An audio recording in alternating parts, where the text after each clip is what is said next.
గమనించి వీడు ఎందుకు వీడికి అలసిపోయి వస్తున్నాడు, బలవంతుడు తక్కువ పెట్లు మోసుకొస్తున్నాడు, బక్కోడే బలహీనుడే కానీ ఎక్కువ పెట్లు మోసుకొస్తున్నాడు, ఏంటబ్బా అని చూస్తే వెళ్ళడమే నాకు బలం ఉందన్న గర్వం ఉంది కదా, అహంకారం ఉంది కదా, అహంకారంతో మంచి గొడ్డలోకి తీసుకుని వెళ్ళడమే దబ్బా దబ్బా దబ్బా బాధేస్తున్నాడంట. అంతే అలా చెట్టులో పక్కన పడిపోతుందంట, ఆయుష్ వచ్చి కూర్చుంటున్నాడంట. ఏం కొట్టడమే, ఇంకా ఆగం లేదు, అది పడి కొట్టు కొట్టడమే అని అది వేసాలు తిప్పుతున్నట్టు ఇలాగా. ఈ బక్కోడు ఏం చేస్తాడు తెలుసా, టప్ప మా దెబ్బలేడు ఆకుదే పెట్టుకుని కట్టిన ఉండడం, కాసేపు రిలాక్స్ అవ్వడం, టప్ప మా దెబ్బలేడు రిలాక్స్ అవ్వడం, ఆకులైతే కట్టిన అవుతున్నాడంట. ఇలా 10 సార్లు నూరి ఈజీగా కొడతాడంట చెప్పింది. ఎక్కువ పొలం మోపు పట్టుకుంటాడంట. ఎందుకు చెప్తానంటే నాకు వాక్యం తెలుసు కదా, నాకు మంచి పాటలు వచ్చు కదా అని చెప్పి యుద్ధానికి వెళ్ళిపోయాను అనుకో, నేను అలాగే వెళ్ళి దెబ్బతున్నామండి. నేను కూడా వెళ్ళామనుకోండి, వెళ్తే ఏమవుతుందో తెలిసి అలసిపోతాం, పని జరగడం పోయి ఆయాసం ఎక్కువ వస్తుంది.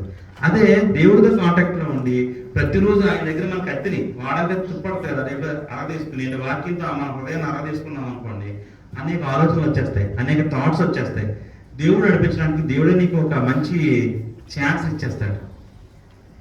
ఆయన వెతుక్కుని దగ్గరికి వస్తాడు. చూడండి, అడవిలో ఉన్న చెట్లు చూడండి, ఆ చెట్ల కోసం ఎవరు ఎత్తుక్కుని వెళ్తారు. అలాగే దేవుడు వెతుక్కుని దగ్గరికి వస్తాడు. మనం ఎవరితో ఫస్ట్ ఆయనతో అంటుకట్టుబడి ఉండాలి. ఒక మాట గుర్తుపెట్టుకోండి, అడబొలిగా కొమ్మిన నిన్ను మంచి ఒలిగా అంటుకట్టాడంట. అంటుకట్టి ఆయన దాన్ని ఏమంటారు సారాన్నంతా ఇస్తున్నాడు. ఆయన సారాన్ని ఇచ్చి అడబొలిమైన కొమ్మని నీ బయట కొమ్మ కోసం ఎంత ఆలోచిస్తే దేవుని బిడ్డల్ని తన బిడ్డల కోసం ఎందుకు ఆలోచించడు?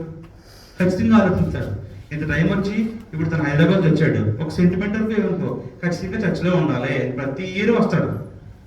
మధ్యలో కనకపోయినా ఆంటీలు పెద్ద అబ్బాయి ప్రతి సంవత్సరం 31st ఇక్కడే ఉంటాడు. తను అంటే ఒక డెడికేషనే. మన ఖచ్చితంగా డెడికేషన్ అనుకోవచ్చు. అంత డబ్బులు ఖర్చా, అవే డబ్బులు ఉంటే బయట చక్కగా బయట తిరగచ్చు కదా. లేకపోతే ఇప్పుడు పాటలు అందరూ ఎంజాయ్ చేస్తున్నారు బయట. నేను వచ్చినప్పుడు చూస్తాను, పురుషోత్తం చూస్తూ అందరూ బిర్యానీ తిన్నాం, మందు కొనుక్కోవడం, ఎంజాయ్ అంటూగా ఉన్నారు. అరే మనం ప్రేయర్కి వెళ్తున్నాం అంటే ఏంటి, సంథింగ్ ఇది ఇక్కడ పొందుకోవాలనే కదా, అంతే కదా, పొందుకోవాలనే వస్తున్నాం, పొందుకోవాలనే మన దేవుడిలోకి వస్తున్నాం. అంటే నీ టైము నీ ప్రతిదీ దేవుడికి లెక్కే. అరే తల వెంట్రుకలే లెక్క, పిచ్చుకలు రాలిపోతేనే ఆ పిచ్చుకలు లెక్క అని చెప్పాడు కదా దేవుడు.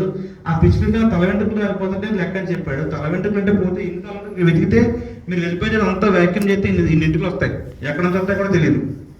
ఇన్ని వెంటలు వస్తాయి కదా, ఎలా చూస్తే ఇన్ని వెంటలు దొరుకుతాయి. లాస్ట్ అంతా క్లీన్ చేస్తుంటారు ప్రసాదంలో, మీరు వ్యాక్యూమ్ పెట్టి క్లీన్ చేస్తుంటారు, ఇన్ని వెంటలు వస్తుంటాయి.